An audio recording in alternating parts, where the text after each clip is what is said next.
Oke, Assalamualaikum warahmatullahi wabarakatuh. Ini adalah video yang akan mengedukasi orang-orang untuk mendapatkan pengalaman menjadi seorang freelancer internasional.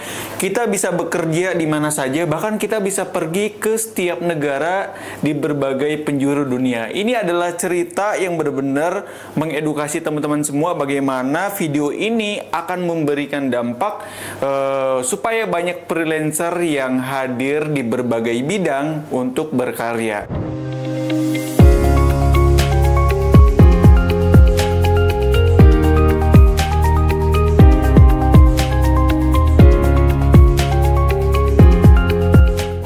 Nah, kali ini kita akan membahas bagaimana caranya kita jadi freelancer internasional untuk dapatkan project digital.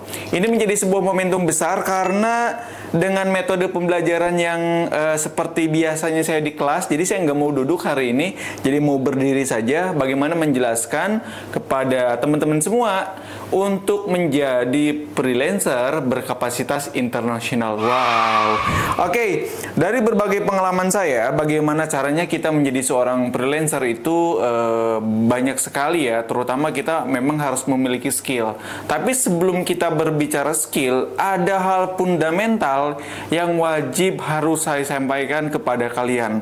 Nah, sebelum lebih jauh, ini kita tontonan relax ya, edukasi relax. Jadi kalau teman-teman ada kopi ya silakan kopi. Kalau nggak ada ya air putih aja. Kalau nggak ada air putih ya air yang lainnya nggak masalah. Yang penting kita bisa relax, happy untuk bisa mempelajari sesuatu hal yang lebih positif.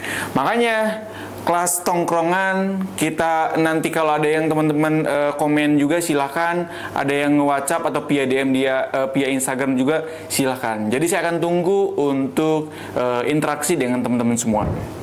Oke, kita berbicara jadi freelancer. Ada bahasa yang menyebutkan adalah katanya freelancer itu duitnya gede.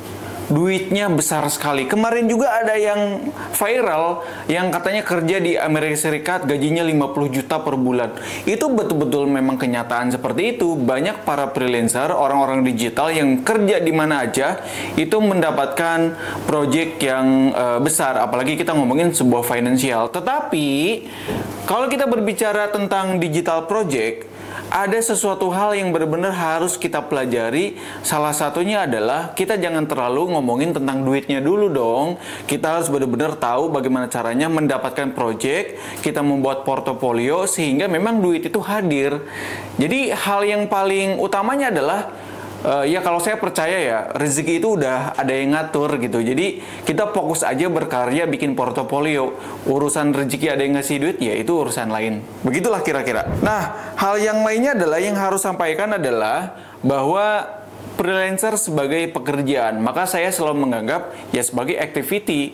Tetapi saya selalu tulis ya kita harus bekerja dengan hati. Tapi kalau memang masalah keberuntungan, yaitu dengan urusan Allah gitu ya, urusan dengan Tuhan. Jadi selama kita, wah, Kang saya ingin jadi freelancer dengan duit yang besar, project yang banyak dan sebagainya. Tapi kalau kita bekerja karena duit, nggak pakai hati, yang susah juga gitu. Makanya ayolah kita mulai benar-benar realistis juga. Kita membuat karya dengan tulus, bahwa kita memang mengumpulkan portofolio juga yang hasilnya kan akan menghasilkan rezeki. Oleh karena itu, work with heart, luck with God. Jadi kita belajar banyak hal hari ini terkait dengan soft skill juga. Oke, kalau kita berbicara sebagai freelance, maka itu dampak yang paling pentingnya adalah seseorang yang independen sendiri gitu, nggak pakai partai. Kok ngomongin partai gue ya? Ya, jadi independen, dia sendiri aja gitu. Nyari project sendiri, mandi sendiri, nggak mandi ya. Pokoknya nyari project sendiri, beresin project sendiri, semuanya serba sendiri. Artinya adalah independen. Tapi kalau kita berbicara seorang freelancer, maka kita biasanya pekerjaannya project based. Ada project berapa lama pengerjaannya, entah itu 1 minggu, 1 bulan, 1 tahun dan sebagainya. Jadi ada kontrak. Beda kalau kita menjadi seorang karyawan, itu kan tidak ada kontrak kerja yang benar-benar ini selesainya kapan gitu. Jadi kan itu selama digaji ya tetap aja bekerja. Tetapi kalau kita berbicara freelance juga, maka kita memiliki kekuatan ya diri sendiri ini gitu. Kita tidak bisa menganggap bahwa kita itu kuat karena orang lain gitu. Karena kalau kita berbicara sendiri, independen, maka kekuatan kita ya diri sendiri. Oleh karena itu, kita harus pinter-pinter mencari project yang sesuai dengan skill kita. Jangan sampai, aduh ini ada project besar nih, tapi di luar nalar saya untuk mengerjakan itu jangan dikerjakan juga, karena itu akan berbahaya juga. Nah, kalau kita ngomongin freelance, yang harus dipelajari adalah payment by project. Nggak ada hubungannya kita tiap bulan dapat duit gitu, karena memang kita bukan karyawan. Kalau project base itu ya memang setiap pekerjaan selesai dibayar, kalau nggak selesai ya nggak dibayar. Makanya kita kalau menjadi freelancer harus benar-benar kuat fundamental, dimana kita itu diasah kayak pengusaha. Bulan ini dapat project ya dapat duit, kalau nggak ada project ya nggak dapat duit, ibaratnya seperti itu. Jadi melatih tentang entrepreneurship juga. Nah, kita juga berbicara pajak, asuransi. Jangan, ada orang, bang gue sebagai freelancer gimana ya kesehatan gue? Ya urus aja sendiri gitu kan, karena kalau kita kerja di corporate kan memang ada asuransi juga kan dari pekerjaan. Tapi kalau sendiri pinter-pinter ngatur duit. Nah, kayak gitu. Nah, saya akan informasiin ada beberapa pekerjaan yang sangat relevan dan ini lebih ke banyak yang dicari dan diinginkan oleh setiap orang ketika jadi freelancer. Yang pertama itu memang ada berbagai hal ya. Jadi kalau subscriber saya penonton ini lebih banyak programmer, jangan heran juga karena kalau kita ngelihat Best Freelancer Job 2024 itu ada writer, editor, programmer, dan bisa diikuti dengan yang lainnya. Artinya apa? Bahwa kita di era digital itu bukan ngomongin seorang programmer, graphic designer, bukan. Ada pekerjaan-pekerjaan remote yang lainnya yang kita bisa pelajari. Contohnya di sini ada online marketer, bisa jadi fotografer, bisa jadi data analis. Bahkan yang paling banyak saat ini memang lebih ke programmer dan general developer. Jadi momentum-momentum ini yang dapat kita siapkan lah untuk jadi freelancer. Oh, saya suka nulis. Di sini ada kesempatan, writer itu benar-benar pekerjaannya bagus.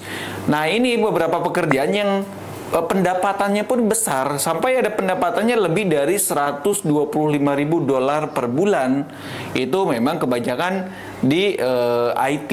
Oleh karena itu, kalau banyak orang IT yang nonton video ini, kesempatan kita, ruang kita sebagai orang software engineer atau database engineer dan sebagainya, itu peluangnya besar untuk jadi freelancer.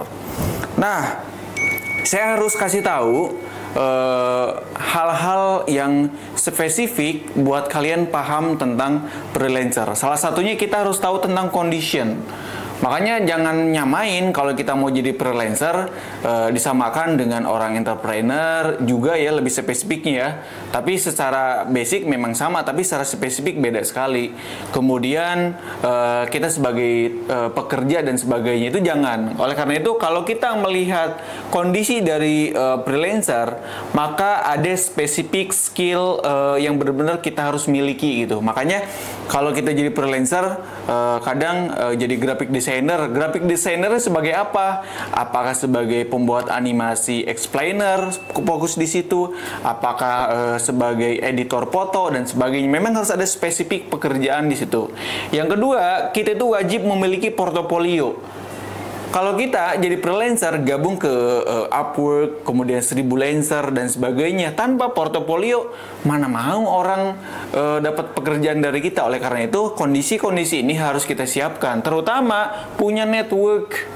Kita udah gabung berbagai platform, kita udah punya website, tapi kita tidak punya network. Bagaimana tahu orang lain tentang produk layanan kita? Ini kan menjadi sebuah kebohongan besar. Udah capek-capek bikin portofolio, bikin apapun, tapi tidak ada network, susah. Oleh karena itu, nanti akan saya jelaskan bagaimana sih mendapatkan pekerjaannya. Tapi kondisi-kondisi ini benar-benar harus realistis kita pelajari, mulai dari manajemen project, kemudian kita mengatur finansial, dan self-marketing. Ini kalau kalian mau jadi freelancer, kondisinya harus siap di sini. Kondisinya harus siap skill yang spesifik, punya portofolio, punya networking, harus mampu mengatur proyek sendirian, harus mengatur keuangan sendirian, dan mengatur marketing sendirian. Ini kalau memang siap, lakukan jadi freelancer. Kalau nggak siap, ya jangan. Oke. Ini ada beberapa tips dari saya menjadi seorang freelancer. Ini tipsnya benar-benar simpel tapi sesuai apa yang saya jalani selama ini menjadi freelancer juga. Selain saya juga bangun perusahaan, tapi saya juga sebagai freelancer juga. Yang pertama adalah kita tuh harus menentukan niche kita sebagai siapa. Kan ibaratnya kita harus dikenal juga sama orang dong. Oke, niche Yusef Maulana adalah sebagai software engineer. Ya udah fokusnya di situ bahwa saya akan memberikan produk layanan tentang software engineer. Oh, saya sebagai data analitik gitu ya, sebagai data scientist. Oh iya, niche-nya memang saya memiliki produk layanan tentang data scientist. Jadi jangan ngacak-ngacak. Kemudian kalau kita mau jadi freelancer harus tahu target market. Contoh, kalian menjadi seorang penulis. Saya targetnya bagaimana caranya orang menerima jasa saya untuk saya tuliskan bukunya atau editing dan sebagainya. Jadi targetnya siapa? Apakah guru, apakah mahasiswa, atau siapapun gitu. Jadi harus tahu target marketnya. Yang kemudian adalah kita tuh harus mengenal diri sendiri dan menghargai diri sendiri. Mohon maaf, banyak para freelancer yang dirinya rusak. Waktunya terbuang karena banyak proyek. Karena kan tidak ada manajemen waktu yang jelas. Kesehatannya terganggu. Kalau mentalnya pun juga agak sedikit terganggu gitu. Jadi kita harus sayang kepada diri kita sendiri. Oleh karena itu, build personal branding is important. Jadi saya pun kenapa sih dapat project dari Belanda, dari Swiss dan sebagainya, karena saya ngebangun personal branding. Saya aktif di media sosial, saya aktif membuat konten dan sebagainya. Dan saya tidak begitu peduli dengan like, komen dan sebagainya. Saya cuma fokus membuat portofolio, saya mengedukasi orang, menyampaikan produk layanan saya sehingga memang personal brandingnya dapat. Nah, ini 5 tips bagaimana caranya menjadi freelancer. Sebelumnya tadi pun kita udah bahas kondisi-kondisi untuk jadi freelancer. Oleh karena itu, bagaimana caranya kita mendapatkan project sebagai freelancer? Ini cara saya. Yang pertama, kita tuh punya social media. Itu penting. Jadi yang saat ini yang jadi freelancer pakai media sosial cuma pakai update status, aduh aku galau, pokoknya yang seperti itu jangan. Sekarang mending media sosial dipakai untuk sesuatu hal yang positif, upload portofolio, upload edukasi, informatif dan sebagainya. Yang kedua, kalian wajib memiliki website karena sosial media dan website itu satu kesatuan yang tidak saya pisahkan. Menurut saya, karena logika saya begini strateginya. Media sosial saya gunakan untuk funneling, untuk membuat edukasi dan sebagainya, untuk awareness ya. Tentunya kalau website untuk informasi lebih lengkap. Jadi biasanya orang-orang kenapa sih mau menggunakan jasa saya? Karena membaca dan memperbaiki, mempelajari dari website saya setelah awareness-nya dari media sosial. Kita tuh harus bisa melakukan promosi juga. Kalau saya promosinya melalui Google Ads atau Meta Ads dan sebagainya. Tapi ya kolaborasi dengan berbagai platform, bagaimana caranya kita bisa mempromosikan produk layanan kita. Yang terpenting adalah kita itu jangan terlalu banyak di rumah. Ibaratnya kita tuh harus benar-benar bisa kolaborasi dengan siapapun. Kita harus join ke berbagai komunitas supaya ya kita dapat pekerjaan juga dari mereka. Bukan hanya pekerjaan tapi network itu adalah penting. Oleh karena itu, saya pribadi sekarang ya, setelah saya mendapatkan personal branding, saya dapatkan network, portofolio, kemudian saya join network. Kemudian apa? Sekarang kalau di Indonesia, kalau kita tidak punya identity, ya itu tidak dihargai. Identity secara teknis dan identity secara administrasi. Oleh karena itu, ada bangun perusahaan perorangan. Jadi kita bikin PT perorangan supaya memang kita minimal punya nomor rekening, NPWP dan sebagainya. Meskipun itu perusahaan pribadi gitu. PT perorangan itu nggak masalah sebagai identitas kita aja dari administrasi. Ini penting dan mungkin tidak banyak yang menjelaskan terkait ini. Kemudian yang tadi saya jelaskan 2 cara untuk mendapatkan international project adalah dari digital marketing. Jadi teman-teman, dari dulu memang saya dari SMK suka ngeblog sesuai dengan video-video sebelumnya. Jadi dari kesukaan ngeblog itu saya suka menginformasikan sesuatu, belajar desain, belajar campaign dan sebagainya. Oleh karena itu, selain saya software engineer, saya juga paham tentang digital marketer. Oleh karena itu, saya mencoba ngiklan di Google Ads, saya ngiklan di Meta, bahkan gabung ke beberapa marketplace freelancer seperti Fiverr, Passwork, Upwork. Kalau di Indonesia saya gabung ke 1000 Lancer. Oleh karena itu, beberapa cara ini akan bisa menentukan kalian untuk mendapatkan project. Nah, di video ini saya udah jelaskan bagaimana kita menjadi seorang freelancer, mulai dari condition, mulai dari skill, kemudian dari sesuatu hal fundamental yang harus kita siapkan. Makanya banyak freelancer yang skillnya, yang hard skillnya keren.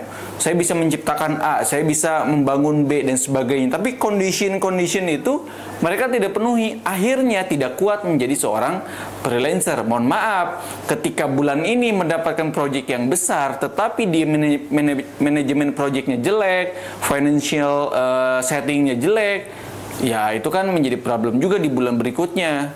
Yang bulan ini kita makan pizza, bulan depan kita cuma makan nasi doang, kan ibaratnya hal seperti itu banyak terjadi juga di seorang freelancer karena tidak bisa mengatur keuangan, project dan sebagainya.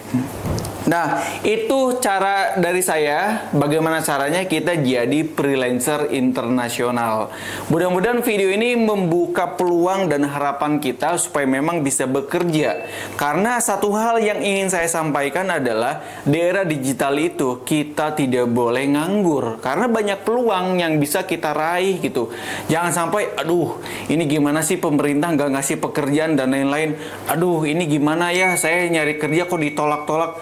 Sekarang berpikirnya memang ke diri sendiri, bagaimana kita bisa membangun diri kita untuk bisa bekerja. Makanya kan bisalah menjadi freelancer. Kita jangan ngomongin duit, kalau duit kan gede juga kan kalau di freelancer. Tapi setidaknya kita punya activity, punya portofolio, sehingga kita bisa berkembang ke depannya menjadi seperti apa. Terima kasih dari saya, mudah-mudahan video ini bermanfaat. Jangan lupa subscribe YouTube-nya Oyusep karena saya akan fokus memberikan edukasi terkait dengan teknologi dan digital bisnis dan informasi-informasi berbasis teknologi yang lainnya. Terima kasih. Wassalamualaikum warahmatullahi wabarakatuh.